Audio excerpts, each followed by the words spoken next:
গত সপ্তাহে আমাদের দাস ছিল যে বিষয়ের উপরে, আপনাদের কি মনে আছে? ইসমাতুল আম্বিয়া। ইসমাতুল আম্বিয়াকে আমরা কয় ভাগে ভাগ করছিলাম বিষয়টা নিয়ে? 5 ভাগে। 1 নম্বর কি ছিল? আল ইসমাতু মিনাল কাতল। আল ইসমাতু মিনাল কাতল, এটা তো বুঝে আসছে যে নবীদের মাসুম হয়, আর এটা হচ্ছে সবচেয়ে বেশি গুরুত্বপূর্ণ। এটা সবচেয়ে বেশি গুরুত্বপূর্ণ কারণ এটা সরাসরি উল্লেখ আছে কোরআনে।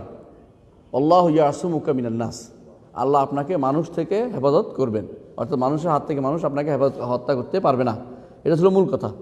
কিন্তু দুর্ভাগ্যবশত এই আসমাতের কথা কেউ উল্লেখ করে না। আসমাত বলতেই যে জায়গা যায় সেটা আমরা পরে আলোচনা করছি। দ্বিতীয়, আল আসমাতু ফি তাহাম্মুল। তাহাম্মুল কি? অর্থাৎ ওহী গ্রহণের ক্ষেত্রে মাসুম। ওহী গ্রহণের ক্ষেত্রে তার ভুল হবে না। নবীদের ওহী গ্রহণের ক্ষেত্রে কোনো ভুল হয় না। ওহীর জায়গাটুকু যেখানে আল্লাহ থেকে গ্রহণ করবে এখানে কোনো ভুল হয় না। আমরা নমুনা উল্লেখ করছিলাম কোরআন আয়াতে। আল্লাহ তাআলা কোরআনে কারীম বলেছেন, ওমা কানা ওমা আরসালনা রাসূলান ওয়ালা নাবিয়্যিন ইল্লা ইযা তামান্না আলকা শাইতানু ফি উমনিয়াতিহি ফায়াজআল্লাহু মা ইউলকি শাইতান ফিতনাতাল কাফার রাকি না ফায়ানসাখুল্লাহু মা ইউলকি শাইতান সুম্মা ইয়াহকুমু আয়াতিহি। এই আয়াতটি আমরা কি বুঝাতে চাচ্ছিলাম যে আল্লাহ তাআলা যদি কেউ চেষ্টাও করে শয়তান সেখানে কোনো রকমে সফল হতে পারে না, কারণ আল্লাহ তাআলা তার নবীদেরকে ওহীর ব্যাপারে মাসুম করেছেন। ওহী কি হবে না? কোনোভাবেই ওহীর ভিতরে কিছু প্রক্ষিপ্ত করতে পারবে না। শয়তানের এই সুযোগ নাই, কেউ এটা প্রক্ষিপ্ত করার ক্ষমতা রাখে না। এটা হচ্ছে মূল তাহাম্মুলের ক্ষেত্রে। আচ্ছা, 3 নম্বর ছিল ফিত তাবলীগের ক্ষেত্রে মাসুম তারা, অর্থাৎ প্রচারের ক্ষেত্রে তারা ভুল প্রচার করবে না। যেটা নিচে ওইটাই প্রচার করবে, ভুলে যাওয়ার সম্ভাবনা নেই। তারা ভুল করবে না, তারা ভুলে যাবে না। বুঝে আসছে? কারণ আল্লাহ তাআলা কোরআনে কারীম বলেছেন যে ফাইজা কারানাহু ফাত্তাবিল কুরআনা সুম্মা ইন্না আলাইনা বায়ানা।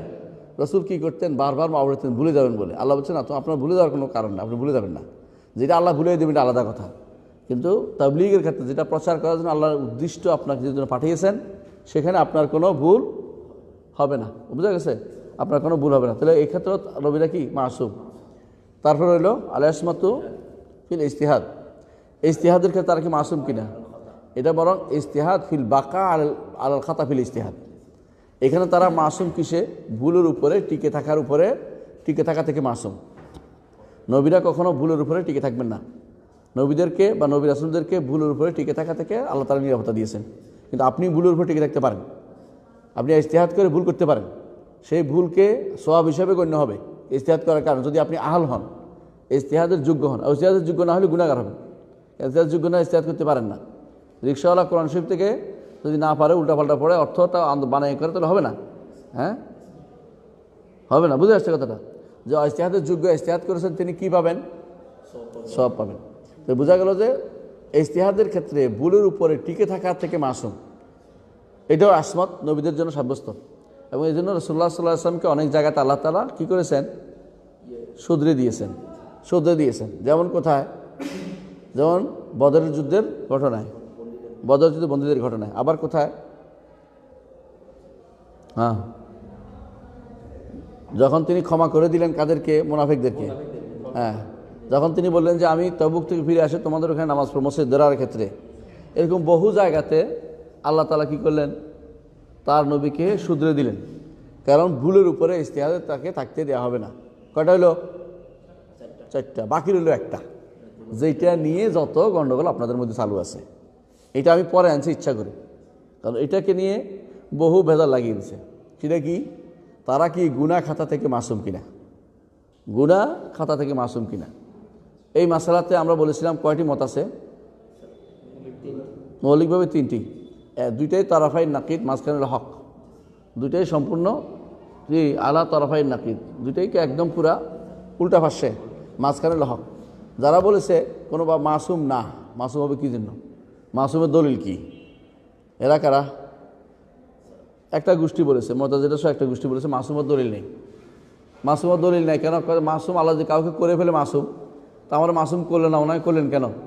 এটা ইনসাফের খেলাফ, এটা হতে পারে না। ওনারা মাসুম করলে কী জন্য করবেন? এইটা একটা ভুল, এটা একটা কি ভুল, তারা ভুল করেছে। আচ্ছা, এই গুনাহ খাতা থেকে মাসুম হওয়ার দলিল দেন তো একটা। আর নবীরা গুনাহ খাতা থেকে মাসুমের কোনো দলিল দিতে পারবেন?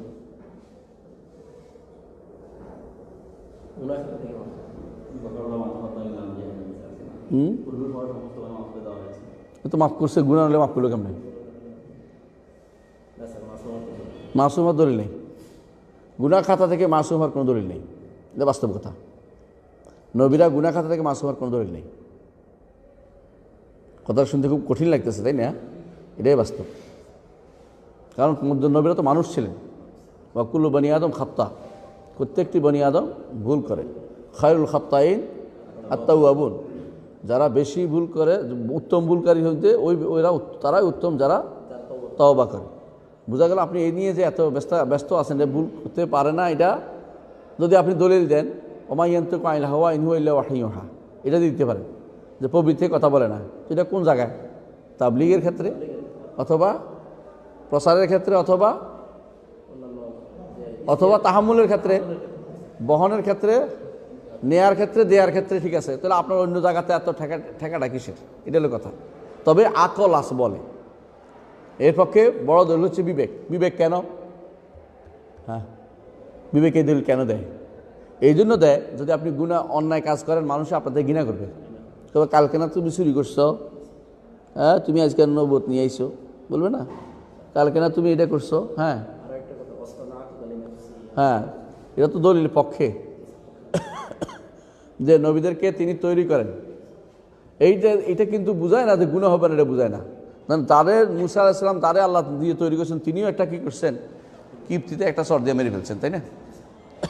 ওয়াস্তনাতুকা লাফসি বলছে না, তাকেও তো আমি আপনাকে ছোটকাল থেকে তৈরি করছি, তারপর তিনি কাজ তো করছেন। তাহলে এটা দ্বারা বোঝা যাচ্ছে না যে মাসুম হওয়ার কোনো সরাসরি কোনো দলিল নেই আসলে।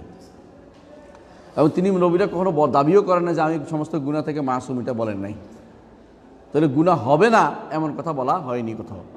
গুনার উপর টিকে থাকবে না এটা বলা হয়েছে, গুনার উপরে থাকি যাবে না তারা, এটা হলো বলা হয়েছে। কারণ ইজতিহাদে ভুল হইলে ভুলটাকে আল্লাহ তাআলা শুদ্ধ দিয়ে দেবেন। এখন একটা দল বলছে গুনাহ থেকে মাসুম নার দলিল নেয়, এটা একটা বলছে না, এটা শুদ্ধ না, এটা ভুল। ইসমতের কিছু দিক থাকবেই, কিছু থাকবে, কারণ আল্লাহ তাআলা তাদেরকে তৈরি করেন কী জন্য, এটা বুঝবেন। আরেকটা গোষ্ঠী বলেছে নবীরা সগীরা কবিরা সমস্ত গুনাহ থেকে মাসুম। কারা বলছে এটা? শিয়ারা, রাফেজিরা। ওরা উদ্দেশ্য আমাদের নবীকে মাসুম করা নয়, ওদের ইমামদেরকে মাসুম বানানো, এই জন্য তারা সব মাসুম বানিয়ে ফেলছে। আচ্ছা, দলিল ওদের কাছেও নাই। মূলত দলিল হচ্ছে এটা যে নবীরা এমন কোনো কাজ করবেন না যা তাদেরকে অপমানজনক অবস্থানে নিয়ে যাবে, যার কারণে মানুষ তাদেরকে ঘৃণা করতে পারবে, এমন কোনো কাজ করবেন না। সেটা ছোট জিনিসও হতে পারে, বড় কবিরা গুনাহ হতে পারে, বুঝছেন কি না? নবীরা রাস্তার মধ্যে পেশাব করবেন না, বুঝলেন না কথাটা? মানে রাস্তার মধ্যে বসে বসে পেশাব করে, মানে নিজের মানে এমন জায়গায় নেবেন না যে অপমানিত জায়গা। নবীরা বাজারে চিল্লাবেন না, এই জন্য রাসূলুল্লাহ সাল্লাল্লাহু আলাইহি ওয়াসাল্লামের গুণের মধ্যে একটা আছে, লাইসাবে সখাবিন আসওয়াক, রসুল বাজারে চিৎকারকারী নয়, হাদিসের গুণের মধ্যে একটা আছে। কারণ এটা ওই লোকেরা করতে পারে যাদের কোনো মরুয়ত নাই। নবীরা সবসময় কি মরুয়ত সম্পন্ন ব্যক্তি, বুঝে আসছে? এমন কোনো কাজ করবে না যা মানুষের মনে ঘৃণার উদ্রেক করে, এমন কোনো কাজ নবীরা কখনো করবেন না। এটা গুনাহ হইতেও পারে, সাধারণ কাজও হইতে পারে, এটা কবিরা গুনাহ হইতে পারে, আবার সগীরা গুনাহ হইতে পারে। এটা থেকে তারা মাসুম, যদি ওইটা কোনটা যেটা মানুষের ঘৃণা উদ্রেক করে। আবার এমন কোনো কাজও হইতে পারে নবীদের দ্বারা যেটা কবিরা হইতে পারে, সগীরা হইতে পারে, তবে হ্যাঁ এটা খিস্সা নাই এটাতে। মানে এটা দেখলাম, এটা হইলে মানুষের মধ্যে ভিতরে এটা নিয়ে বড় ধরনের কি আসে না, ঘৃণা আসে না, এমন কাজও তাদের দ্বারা হতে পারে। এটাকে নো করার কোনো কারণ নাই। এটা যদি নো করা হয়, কোরআনের অনেক আয়াতকে অপব্যাখ্যা করতে হবে আপনাকে। এটা অস্বীকার করলে আপনি কোরআন আয়াতকে অপব্যাখ্যা করতে হবে। কারণ কোরআনে কি বলছে? হ্যাঁ, মানুষ থাকতেছে না। আল্লাহ তাআলা এরপরে আরও এটা আমরা এটা বলবো না, যেটা বলাকে বলে যে তিনি মানুষ দেখানোর জন্য এটা করেছেন, এটা আমি বলি না। এটা একটা ফেতনা বা তাফসিরে করেছে, উল্লেখ আছে, এটা আমরা বলি না। বাস্তবতা হচ্ছে এটা এবং অনেকে বলে যে আপনার ভুল ত্রুটি হয়ে গেছে নবুয়ত প্রচারের ক্ষেত্রে, এই জন্য আপনি ইস্তেগফার করুন, না এটাও সত্য না, বুঝে আসছে। অথবা কেউ কেউ বলে যে ইউনুস আলাইহিসসালাম তিনি আল্লাহর কথা না শুনে চলে গেছেন, এটাও ঠিক না, ওই জায়গাতেও ভুল হয় নাই। ওনার ইজতিহাদে ভুল ছিল, ওনারও ছিল, নবীদের কারো কারো ইজতিহাদে এরকম কি আছিল, ভুল ছিল। এই ভুলগুলো কখনো কখনো ছোট গুনাহ হয়, কখনো বড় গুনাহ হইতে পারে, বড় গুনাহ হইতে পারে। আল্লাহ তাআলা বলছেন লিয়াগফিরা লাকাল্লাহু মা তাকাদ্দামা মিন যামবিকা ওয়া মা তাআখার, আল্লাহ যেন আপনার ক্ষমা করে দেন আপনার আগের গুনাহ এবং পরের গুনাহ। তাহলে গুনাহ আসছেন, ওগুলো ক্ষমা করবেন কি? রসুল বলতেছেন আল্লাহ মাগফিরলি জিদ্দি ওয়াহাজলি খাতায় আমাদি ওয়া কুল্লু যালিকা ইনদি, আল্লাহ মাগফিরলি জিদ্দি ওয়াহাজলি খাতায় আমাদি কুল্লু যালিকা ইনদি, কুল্লু যালিকা ইনদি, আল্লাহ আমার এই গুনাহগুলি ক্ষমা করে দেন, খাতাই ইচ্ছাকৃত অনিচ্ছাকৃত, আমাদি এবং খাতায় আমাদি, জিদ্দি ওয়াহাজলি হাসতে খেলতে বলা আর তত্ত্বে বলা, এগুলি সবগুলি আপনি ক্ষমা করে দেন। যেগুলি আমার দ্বারা হয়ে গেছে, হ্যাঁ, অসাবধানতাবশত এগুলি ক্ষমা করে দেন, সাবধানতাবশত হয়েছে তাও ক্ষমা করে দেন, দুইটাই বলছে রসুল। এবং সবই আমার আছে, কে বলছে? রসুল বলছেন সবই আছে।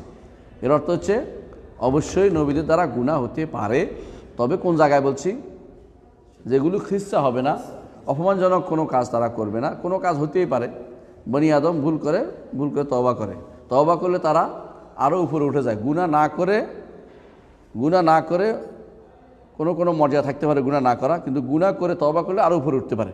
শুধু এর দ্বারা কখনো অপমানজনক কোনো কিছু নবীদের উপরে আসে না। সুতরাং নবীরা গুনাহ করতে পারে না। হ্যাঁ, একদল বলছে নবীর গুনাহই হওয়ার সুযোগ নেই, আশারি মাতুরিদীরা বলছে নবীদের গুনাহ হওয়ার সুযোগ নাই, আল্লাহ ওদেরকে গুনাহ করার মাদ্দাই দেন নাই, এদেরকে সেরফা বলে, সেরফা, এটা শুদ্ধ না, এগুলি ভুল। এদের মধ্যে আরেক দল বলছে না, গুনাহ করার মাদ্দা আছে তবে আল্লাহ করার নাই, এটা আরেক ভুল, দুটাই ভুল। আল্লাহ তাআলা তাদেরকে এইটা থেকে মাসুম বলছেন, কোথাও কোরআনও আসে না, হাদিসও আসে নাই। কিন্তু এই জিনিসটা নিয়ে বাড়াবাড়ি না করে আবেগ দিয়ে পরিচালিত না হই, বাস্তব কোরআন এবং সুন্নাহ ভিত্তিক কথা বলি, ঠিক আছে?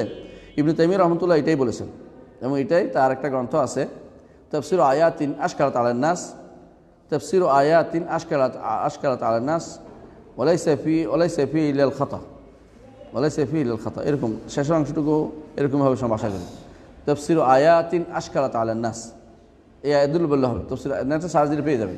ওখানে তিনি উল্লেখ করেছেন যে নবীরা এর আগে গুনাহ করবেন না এমন কথা কেউ কোনোদিন বলে নাই, বুঝে আসছে? তো বাস্তব হচ্ছে এশিয়ার আল্লাহ তাআলা ব্যবহার করছেন কার জন্য? আদমের জন্য। আসা আদামু রব্বাহু ফাগাওয়া, আর রসুলের নিজের সব আল্লাহ তাআলা তার রসুল মুহাম্মদ সাল্লাল্লাহু আলাইহি ওয়াসাল্লাম সম্পর্কে কি বলছেন? মা কুনতা তাদরি মাল কিতাব আল ঈমান, আপনি জানতেন না কিতাব কি, ঈমান কি। ঈমান কিতাব না জানা বড় গুনাহ নিঃসন্দেহে, কিন্তু এটা খিস্সা নয়, অপমানজনক জিনিস নয়। আমি তো জানতাম না, আল্লাহ আমাকে এলেম দিয়েছে, আরও সুবিধা হয়েছে বেশি। বলতে পারেন যে আমি তো দেখতে আপনাদের সাথেই ছিলাম, ফাকাদ লাবিস্তু ফীকুম উমরাম মিন ক্বাবলিহি, অনেক দিন তো আপনাদের সাথেই ছিলাম, আপনাদের মতই তো ছিলাম, কিন্তু আল্লাহ আমাকে এলেম দিয়েছে, বুঝাবে যে আমাকে আল্লাহ ওয়াহি, আল্লাহর আলো আসছে, এখন আলো তোমরা নাও, ভুল কিছু বলতে পারবে না। হ্যাঁ, আচ্ছা, আলহামদুলিল্লাহ। তাহলে এই মাসলা শেষ। আজকে আমরা আলোচনা করবো, এটা কত মাসলা, কিন্তু এটা মনে রাখার জন্য শুধু একটু মনে করাই দিলাম, যাতে করে ভুল কারো সমস্যা থাকলে আমাকে জিজ্ঞাসা করতে পারেন। আজকে আমাদের আলোচ্য বিষয় হচ্ছে আয়াতুল রসুল, আয়াতুর রুসালা, অর্থাৎ নবী হওয়ার জন্য কিছু নিদর্শন। কি কি নিদর্শন থাকতে পারে? নবীদের নবুয়তের পক্ষে নিদর্শন লাগে। কেন লাগে? মানুষ তো মানুষই, বলবে যে তুমিও তো মানুষ, আমিও তো মানুষ, ইন আনতুম ইল্লা বাশারুম মিসলুনা, তোমরা তো আমাদের মতোই মানুষ, এটা দাবি করতো। কিন্তু নবীরা কি উত্তর দিত? মা ইন্নাহনু ইল্লা বাশারুম মিসলুকুম, ইন্নাহনু ইল্লা বাশারুম ওয়ালাকিন্নাল্লাহ, না এটা না, ইন্নাহনু ইল্লা বাশারুম মিসলুকুম ওয়ালাকিন্নাল্লাহ মিন ইবাদিহি মান ইয়াশা। কি শব্দটা কি? ওয়ালাকিন্নাল্লাহ ইয়ামুন্নু আলা ইবাদিহি মান ইয়াশা, আমরা তোমাদের মতোই মানুষ, তবে আল্লাহ মান করেছেন, দয়া করেছেন আমাদের উপরে। আল্লাহ যাকে ইচ্ছে তাকে দয়া করেন। হাফেজ সাহেবদের হেফজ আরও টাইট করতে হবে, ঠিক আছে ইনশাআল্লাহ। ওয়ালাকিন্নাল্লাহ ইয়ামুন্নু আলা মান ইয়াশা মিন ইবাদিহি, আল্লাহ তার বান্দাদের মাঝে যাকে ইচ্ছে তাকে মান করেন, দয়া করেন। আল্লাহ তাকে ইচ্ছে তাকে দয়া করেন, যাকে ইচ্ছে তাকে দয়া করেন। বোঝা গেল যে নবুয়ত কি মান, দয়া, সাথে একটা কি আল্লাহ যোগ্যতাও তৈরি করেন তাদের মধ্যে নেয়ার মতো। সবাই এটা নিতেও পারে না, সবাই এটা সহ্য করতেও পারবে না। তো নবুয়তের জন্য আল্লাহ তাআলা লোকদেরকে বাছাই করেন, বুঝে আসছে? তো এখন নবুয়তের সাথে সাথে আল্লাহ তাআলা প্রত্যেককে কিছু না কিছু কি দিয়েছেন, আয়াত দিয়েছেন। আয়াত দিয়েছেন। আল্লাহ বলছেন যে আমি যখনই নবী পাঠিয়েছি তাদের সাথে কিছু না কিছু আয়াতের ব্যবস্থাপনা করেছি। একেবারে আয়াত দিয়েছেন কোনো না কোনো। আয়াত অর্থ কি? নিদর্শন। নিদর্শন মানে যা দেখে ঈমান আনবে। রাসূলুল্লাহ সাল্লাল্লাহু আলাইহি ওয়াসাল্লাম বলেছেন প্রত্যেক নবীকে আল্লাহ তাআলা কিছু না নিদর্শন দিয়েছেন। আমাকেও নিদর্শন দিয়েছেন, তবে এটা হচ্ছে কিতাব। সেটা হচ্ছে কিতাব। প্রত্যেক নবীর নিদর্শন তার মৃত্যুর পরে ক্লোজ হয়ে গেছে, কিন্তু আমাদের নবীর নিদর্শন মৃত্যুর পরে আছে, বাকি রয়েছে। কত থাকবে? কিয়ামতের আগ পর্যন্ত। কিয়ামত পর্যন্ত না, কিয়ামতের আগ পর্যন্ত। এক শব্দ ব্যবহার করতে খেয়াল রাখবে, কারণ একটা সময় আসবে কোরআন উঠে চলে যাবে। এই জন্য কিয়ামতের আগ পর্যন্ত বলতে হবে। কিয়ামতের আগ পর্যন্ত নির্দিষ্ট সময় পর্যন্ত থাকবে। যেমন বলছে আনজুরিন ইলা ইয়াউমি ইউবআসুন, আল্লাহ আমাকে পুনরুত্থান দিবস পর্যন্ত সুযোগ দিন, তাই না? ওয়ালা ইন্নাকা মিনাল মুনজারিন, তুমি তো অবকাশ প্রাপ্তদের অন্তর্ভুক্ত। কতদিন? ইলা ইয়াউমিল ওয়াক্তিল মা'লুম, এর অর্থ নির্দিষ্ট একটা দিন পর্যন্ত, একদম আখিরাত পর্যন্ত দেয় নাই। আল্লাহ কোন শব্দ ব্যবহার করছে অর্থ খেয়াল করলে অনেক কিছু বেরোবে। এসব আসি আমরা জায়গায় আসি। এটা হচ্ছে তাহলে নবীদের আয়াত বলছি আমি এতক্ষণ ধরে, একবারও মুজিজা বলি নেই। সাধারণত আমাদের দেশে প্রচলিত শব্দ হলো মুজিজা, নবীদের মুজিজা, তাই না? মুজিজা শব্দটি কোরআন এবং সুন্নাহ আসে নাই। কোরআন এবং সুন্নাহর মুজিজা শব্দটি আসে নাই। এটা ব্যবহার করছে কেন? কারণ দুর্ভাগ্যবশত আশারি মাতুরিদিরা আয়াত ব্যবহার না করে মুজিজা ব্যবহার করে। তাদের কাছে সরাসরি চ্যালেঞ্জ থাকতে হবে, এজাজ থাকতে হবে, অপারগ করে দেওয়া থাকতে হবে। আমাদের নিকট অপারগ করে দেওয়া ছাড়াও আরও অনেকগুলো নিদর্শন থাকে, বুঝলেন কিনা? আপনার কাছে ধরেন আপনাকে বিশ্বাস করার অনেকগুলো কারণ থাকতে পারে। আপনাকে বিশ্বাস করার অনেকগুলো কারণ থাকতে পারে। এক নম্বর কারণ হচ্ছে আপনি নামাজি, আপনি সত্য কথা বলেন, আপনি ভালো পথে চলেন, আপনি কোনোদিন কাউকে ঠকান নাই। এগুলি তো নিদর্শন, মানুষের নিদর্শন না? এগুলি কি মুজিজা? এই অপারগ করার জিনিস না তো। তো নবীদের নবুয়তের জন্য আপনি সব অপারগ হইতে হবে কেন? অপারগকারী হইতে হবে কেন? এই জন্য আমাদের মুহাদ্দিসরা সবচেয়ে ভালো কাজ করতেন। তারা মুজিজা বলতেন না, তারা বলতেন দালাইলুন নবুয়া। দালাইলুন নবুয়া, তারা কি বলতেন? দালাইলুন নবুয়া। কারণ দালাইল অর্থ প্রমাণাদি, বহু রকমের প্রমাণ থাকতে পারে, আয়াতও থাকতে পারে, নিদর্শন থাকতে পারে। আয়াত কাকে বলে? আয়াত দুই প্রকার, আয়াত কাউনিয়া, আয়াত শারঈয়া।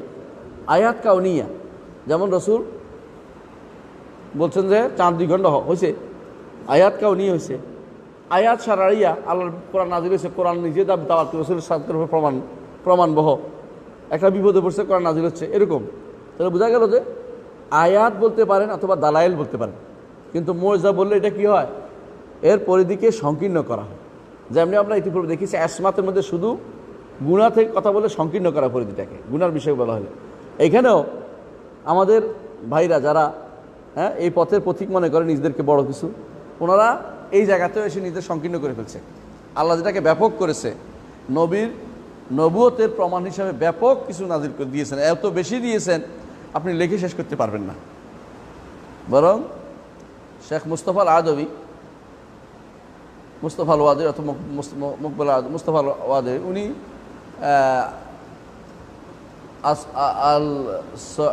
মানে আয়াগুলো লিখছেন হাদিস ওয়াল আসার সাহিহা ফি দালাইল নবুয়া। নবুয়তের উপরে, দালাইল নবুয়তের উপরে যে সমস্ত হাদিস এবং আয়াত আছে এগুলিকে নিয়ে আসছেন, আসার নিয়ে আসছেন। এত বড় এক বলিও হয়েছে, এত বড় বলিও হয়েছে। যুগে যুগে আলেমরা দালাইল নবুয়র বাইহাকি লিখছে, দালাইল নবুয়তের উপর আবু নুআইম লিখছে, দালাইল নবুয়তের উপরে তাসবিহ দালাইল নবুয়র উপরে আরও অনেকে বই লিখছে এই নাম দিয়া। দালাইল নবুয়তটাই হচ্ছে সঠিক অ্যাপ্রোপ্রিয়েট শব্দ। দালাইল আয়াত বললেও হয়, আর সবগুলি আয়াতের মধ্যে সমস্ত কিছু কিন্তু এমন নয় যে এটা তাক লাগিয়ে দেয়, অপারগ করে দেয়, এরকম যেমন না। সবই আয়াত, এমন নয় যে একেবারে আয়াত। হ্যাঁ, আবার আয়াতুল্লাহ মনে করে বসেন না, যেটা শিয়াদের আয়াতুল্লাহ না, এগুলো হচ্ছে বানোয়াট কথা। আয়াতুল্লাহ কেমনে মানুষ হয়, আয়াতুল্লাহ কেমনে মানুষ হয়? এরা আয়াতুল্লাহ বানাইছে কি জন্য? এলমের ভিতরে আয়াফিল এলমের জন্য। তাহলে বানোয়াট এরা কিসের এলম? আল্লাহর সামনে তাওহীদ ঠিক নেই, এর কোনো এলম নেই। স্বভাব গেলে আমরা কি বুঝলাম? যে শব্দটা ব্যবহার করতে হবে এটা কি? আয়াত অথবা দালায়েল। এটাই সালাফ ব্যবহার করেছেন। আলামাতও বলতে পারেন, আলামাতুন নবুয়া, কোনো সমস্যা নেই। আলামাতুন নবুয়া এগুলি 5 ভাগে ভাগ করা যায়, 5 ভাগে ভাগ করা যায় নবীদের। একটা হচ্ছে যে সমস্ত নিদর্শন, আয়াত, কিছু নিদর্শন আছে যেগুলি আপনি ওই সময় মানুষের সামনাসামনি পড়ছে, নিদর্শনগুলো দেখে তারা ঈমান আনছে। এ বলে নাই যে আমিও পারি, এটা বলার দরকার নেই, তুমি পারো কিনা বলার দরকার নেই। যেমন প্রত্যেক নবীকে আল্লাহ তাআলা কিছু 2-1টা উদাহরণ দেই। আপনি যদি দেখেন নূহ আলাইহিস সালাতু ওয়াস সালামের নবুয়তের নিদর্শনকে আল্লাহ উল্লেখ করছে, উল্লেখ করেন নাই নূহ আলাইহিস সালামেরটা কোথাও বলে নাই যে নূহ ওইটা দেখাইছে বলে নাই। কেন? অবশ্যই ছিল, কিন্তু আমাদের কাছে আল্লাহ উল্লেখ করেন নাই। তিনি নবী হওয়ার ব্যাপারে অবশ্যই ছিল, কিন্তু এটা উল্লেখ করেন নাই আল্লাহ তাআলা। কিন্তু সালেহ আলাইহিস সালাম উল্লেখ করছে নাকাতু সালেহ। কিসের প্রমাণ? ইব্রাহিম আলাইহিস সালাতুর মর্যাদা উল্লেখ করছে কি আগুনে পড়ে নাই, আগুনে পুড়ে যায় নাই, খেয়াল করেন, তাই না? তারপরে সন্তানদের রেখে গেছে, মরে নাই, আছে না? আরও আছে, জবে করে দিচ্ছে, জবে হয় নাই, আছে না? কাদ সাদ্দাকতা রুইয়া ওয়াতাল্লাহুল জাবিনে, কেমন তারা সবাইলো কাপড় জবে করবে কিন্তু করে নাই। আল্লাহ সবই হচ্ছে কি আয়াত, এগুলি নিদর্শন, কিন্তু এগুলো মরে যায় না, এগুলি কি নিদর্শন। আচ্ছা, আর আছে মুসা আলাইহিস সালাতু ওয়াস সালামের আয়াত কয়টা? ফি তিসআ আয়াতিন, 9টা কি? হ্যাঁ, ফারসালনা আলাইহিমুত তুফানা ওয়াল জারাদা ওয়াল কুম্মালা ওয়াদ দাফাদা ওয়াদ দামা আয়াতুন মুফাসসালাত, তাই না? এর সাথে আছে ইয়াদে বাইদা, এমনি দিলেই বাহ কি আলো, হ্যাঁ, আবার এমনি দিলে বন্ধ, তাই না? আবার হাত থেকে লাইটে রাখলে সঙ্গে সঙ্গে অজগর সাপ দাঁড়াই গেছে, হ্যাঁ, এটা এমনি ধরবে। আবার হাইয়া, অজগর হইলো লড়তে কষ্ট হয় না, হাইয়া এত বড়টা তাড়াতাড়ি নড়তে পারে, হাইয়া তুনতাসা। একদিকে এটা অজগর সরবানুম মুবিন, আবার ওইদিকে এটা হাইয়া। আল্লাহ তাআলা 2টা উল্লেখ করেছে কোরআনে। একই জিনিস 2 রকম হয় না। সাধারণত অজগর নড়তেই তো ঘন্টা খানেক চলে যায়, এক অজগর এনে কি। আর এটা ছিল এমনি মোটা, আবার এটা আবার তেজ, দ্রুত বেগবান হয়ে সব খেয়ে ফেলছে। সমস্ত এরা যা বানাইছে সব খেয়ে ফেলছে। ওর আস্তে জিনিস খাইয়েও ফেলে, কারণ তো খেয়ে ফেলা জিনিস নেই, না খেয়ে ফেলে। এই জন্য হাইয়াতুন তাসা, এটা কি আয়াত কার? মুসা আলাইহিস সালাতু ওয়াস সালাম। আচ্ছা, ঈসা আলাইহিস সালাতু আয়াত কি? কুষ্ঠরোগী ভালো করে একটা। আর কি? ঘরে কি খাইছে ওইটাও বলে, তাই না? তাহলে এই আয়াতগুলো আগেকার নবীদের, প্রত্যেক নবীকে আল্লাহ কোনো না কোনো আয়াত দিছে। এমনকি হুদ আলাইহিস সালাতু ওয়াস সালামের কাছে আয়েশা বলল, ইয়া হুদ মা জিতানা বিবাইয়িনা, হুদ তুমি তো কোনো প্রমাণই নিয়ে আসলে না। ইন্নাহনু ইল্লা তারাকা বা'দু আলিহাতিনা বিসু, হুদ তোমার বোধ আমাদের ইলারা চোখ লাগাইছে, এই যে তুমি উল্টা কথা বলতেছো, বুঝছো কি লাগাইছে? বদদোয়ার তলে পড়ছো, বলে না আমাদের এলাকায়, আপনাদের বলে না বদদোয়া লাগছে কোনো ব্যক্তির, কোনো আল্লাহর ওলির বদদোয়া লাগছে। তো এরা বলতো যে হুদ তোমার বোধ আল্লাহর ওলির বদদোয়া লাগছে, এই জন্য তুমি উল্টাপাল্টা বলতেছো, আমাদের এই আল্লাহর এই বড় বড় ওলিদের বিরুদ্ধে কথাবার্তা বলতেছে, তাই না?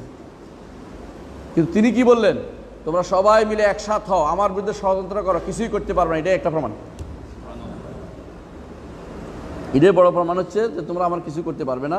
এটা আমি যে সত্যবাদী, এটার প্রমাণ হচ্ছে এই জন্য যে তোমরা আমার কোনো কিছু করতে সমর্থ হবে না। এটা একটা বড় চ্যালেঞ্জ, তাই না? এটা একটা নিদর্শন, কিছু করতে তারা পারে নাই। এখানে চ্যালেঞ্জের জায়গা আছে একটু। হ্যাঁ, এখন প্রশ্ন হচ্ছে আমাদের নবীর যে সমস্ত আয়াত আছে এগুলি কি কি? এখন আয়াতের মধ্যে আছি আমি, তাই না? যে সমস্ত আয়াত আছে নিদর্শনগুলো কি কি? 1 নম্বর নিদর্শন হচ্ছে কোরআন কারীম, এটা তো নবীদের। 1 নম্বর হচ্ছে 5 রকমের প্রমাণ উল্লেখ করব। এখন হচ্ছে আয়াত, শুধু আয়াত। এখন আয়াতের মধ্যে আপনি কি আমাদের এতক্ষণ যে নবীদের বলছি, আমাদের নবীর কি কি আছে? প্রথম আয়াত হচ্ছে কোরআন কারীম। কিয়ামত পর্যন্ত এটা অবশ্য থাকবে। প্রতিদিন আপনি আজকে পড়বেন, নতুন কিছু পাবেন। লা ইয়াখলুকু মিন কাসরাতিল কিরাআহ। ইবনে আব্বাস রাদিয়াল্লাহু বলেছেন, কোরআন এমন জিনিস যতই পড়া হয় ততই এর থেকে নতুন জিনিস বের হয়। আপনি সত্যি আশ্চর্য হবেন, যে জিনিস আপনি কালকে পাইছেন আজকে নতুন কিছু পাচ্ছেন। কোনো ব্যক্তি বলে নাই যে আমি তো আর কিছু পাচ্ছি না, শেষ। এই ব্যক্তি যে ব্যক্তি বলে বোঝা গেল তার ইলমের মধ্যে দৈন্যতা আছে, এখনো খুঁজে পাচ্ছেন। আপনি শেষ করতে কোনোদিনই পারবেন না, কোরআন শেষ হবে না। নতুন তথ্য পাবেনই পাবেন, নতুন উদ্দেশ্য, নতুন কিছু যেগুলি আপনি পারেন না কিন্তু এখান থেকে বের হচ্ছে অটোমেটিকলি, আরে বোঝা যাচ্ছে সুন্দর। এবং আপনার অন্তরে কী হবে, ইমানে পরিপূর্ণ হয়ে যাবে। এটা হচ্ছে আল মুজিজাতুল উজমা। আল মুজিজাতুল উজমা এটা নাম দিছে কেউ। কেউ বলছে আন-নাবাউল আযীম। প্রমাণ কি? আল্লাহ বলছে কুল হুয়া নাবাউন আযীম। এই জন্য ইমাম শেখ আবদুল্লাহ দারাজ রাহিমাহুল্লাহ তিনি একটা বই লিখছেন নাবাউন আযীম। এটা পুরোটাই কোরআনে কারিমের মুজিজা, এটা প্রমাণ করে দিচ্ছে। কোরআনে কারিমের মুজিজা, কোরআন কারিম যে নিদর্শন সেটা প্রমাণ করে দিয়েছে বইটার মধ্যে। খুব চমৎকার একটা বই, নাবাউল আযীম। কার? আবদুল্লাহ দারাজ। আবদুল্লাহ দারাজ সম্ভবত ইংরেজি অনুবাদ, যারা ইংরেজি পারে ইংরেজি পড়ে নেবেন, আরবি পারলে আরবি পড়বেন, আর বাংলা অনুবাদ হওয়া দরকার, কেউ করতে পারলে করবে। হ্যাঁ, তাহলে একটা আমরা পাইলাম, তাই না? আচ্ছা, আরেকটি আয়াত হচ্ছে ইসরা ও মেরাজ। ইসরা ও মেরাজ এটা দিয়ে তো কুফকাত, তাই না? সুবহানাল্লাযী আসরা বিআবদিহি লাইলাম মিনাল মাসজিদিল হারাম ইলাল মাসজিদিল আকসাল্লাযী বারাকনা হাওলাহু লিনুরিয়াহু মিন আয়াতিনা ইন্নাহু হুয়াস সামিউল বাসীর। একটাই কিন্তু বিশাল ব্যাপার। এটা অস্বীকার করেছে কারা? কুরাইশরা। কিন্তু আল্লাহ তাআলা প্রমাণ করে দিলেন যে তিনি গেছেন কিভাবে। কুরাইশের বাহিনী কোথায় আছে বলে দিলেন, তোমাদের লোকেরা এখন অমুক জায়গায় আছে। তারপর তোমাদের ওখানে এই যে পানি খেয়ে ফেলছি, দেখো তোমাদের জিজ্ঞাসা করো পানি খাইছে হয়েছিল কিনা।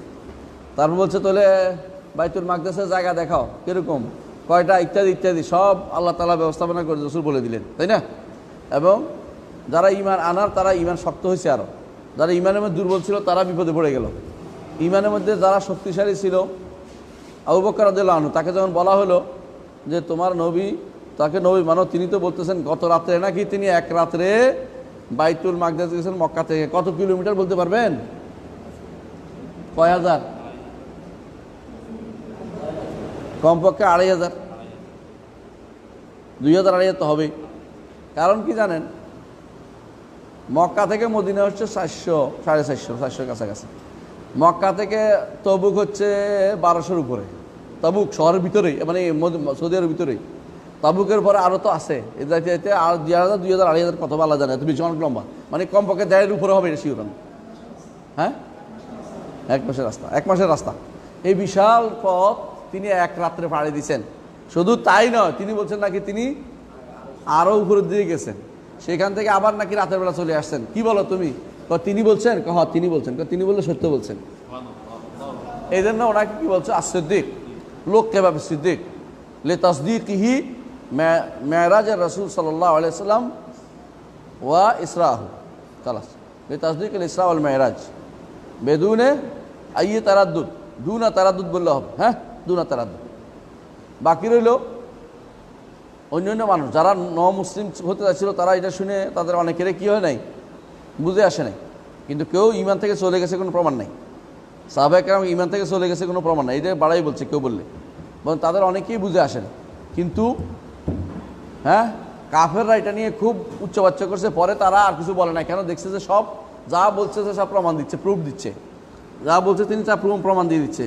তারা এটা বিরোধিতা করে না কোনোদিন। এটা হলো ভিন্ন ধর্মী একটা নিদর্শন, ভিন্ন ধর্মী একটা নিদর্শন, যা জাগতিক জায়গার বাইরের থেকে একটা নিদর্শন দিয়ে দিলেন, জাগতিক এলাকার বাইরে থেকে নিদর্শন দিলেন।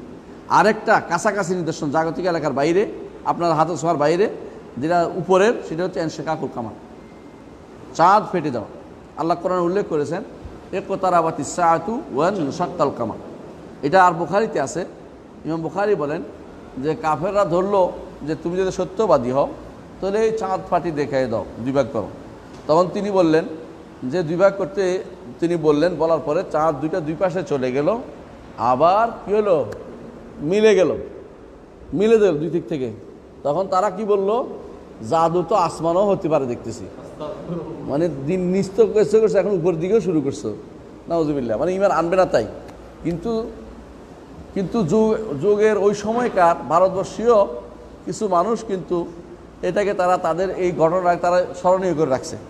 পেরুমলের সময়, পেরুমল বলে, সেইটার মধ্যে দাগ দিয়ে রাখছে যে এই তারিখে এই ঘটনা ঘটছে, আমি নিজে দেখছি, বাদশাহ নিজে দেখছে। তখন সে খুঁজতে বের হয়েছে, হ্যাঁ, ভারতবর্ষীয় কেরালার পেরুমল। কেরালার লোকেরা দেখছে, কেরালা কিন্তু আরব দেশের সবচেয়ে কাছের জায়গা, ইন্ডিয়ার সবচেয়ে কাছে হচ্ছে কেরালা, বুঝছেন তো?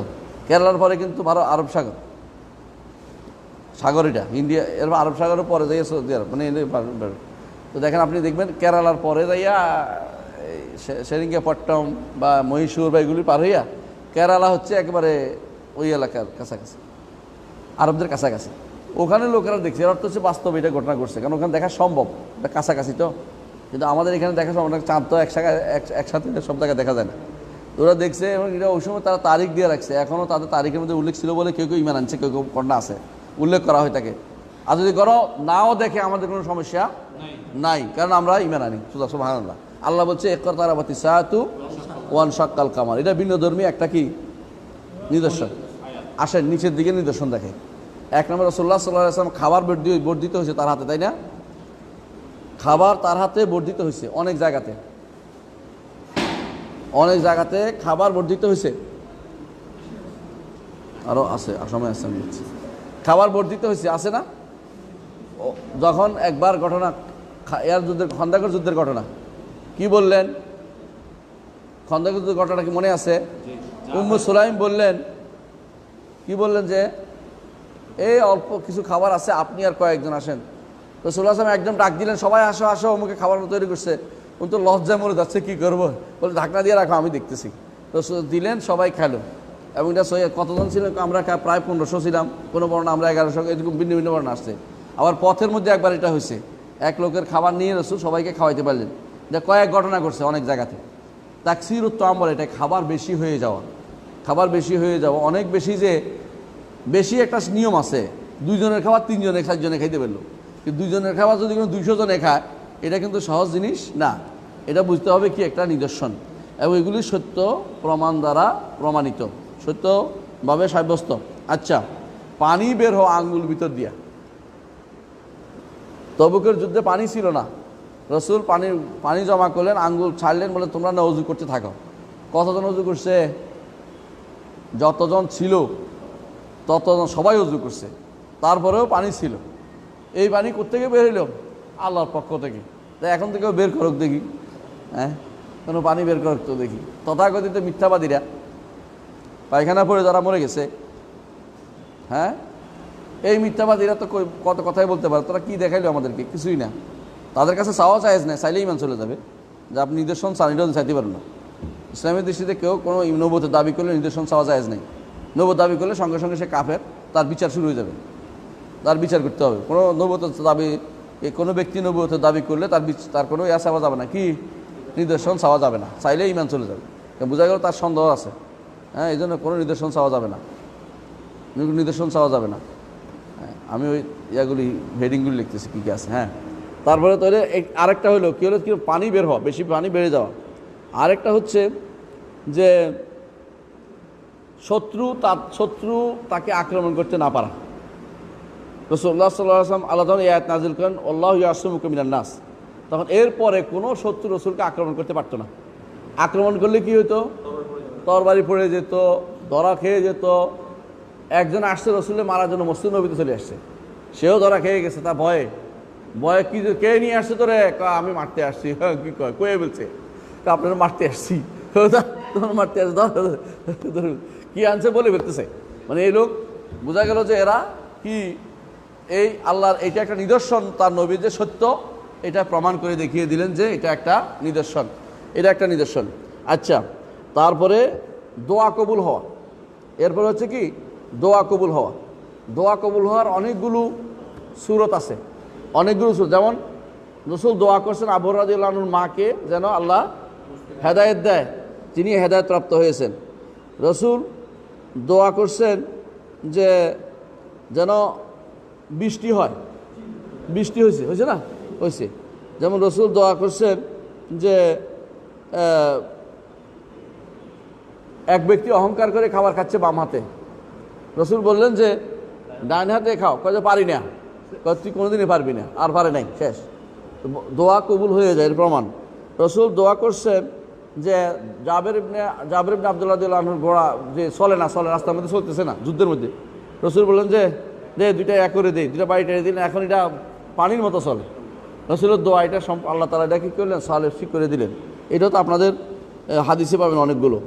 অনুরূপভাবে রাসূলুল্লাহ সাল্লাল্লাহু আলাইহি ওয়াসাল্লাম দোয়া করছেন এক রোগীর জন্য, চোখ অন্ধ ব্যক্তির জন্য, সে ব্যক্তি চোখে দেখতে পেয়েছে। ওসমান ইবনে হানিফ রাদিয়াল্লাহু আনহু হাদিসটা বিখ্যাত। অনুরূপভাবে রাসূলুল্লাহ সাল্লাল্লাহু আলাইহি ওয়াসাল্লাম গায়েবী জিনিসের সংবাদ বলছে আমার, বললেন যে অমুকখানে এটা হয়েছে, তোমরা দেখো। রাউদাত খাকে এক মহিলা বসে আছে, একটা চিঠি নিয়ে যাচ্ছে, ধরো, যাই ঠিক ওখানে পাওয়া গেল এক মহিলাকে। আচ্ছা, অনুরূপভাবে রাসূলুল্লাহ সাল্লাল্লাহু আলাইহি ওয়াসাল্লামের হানিনুল জাজা,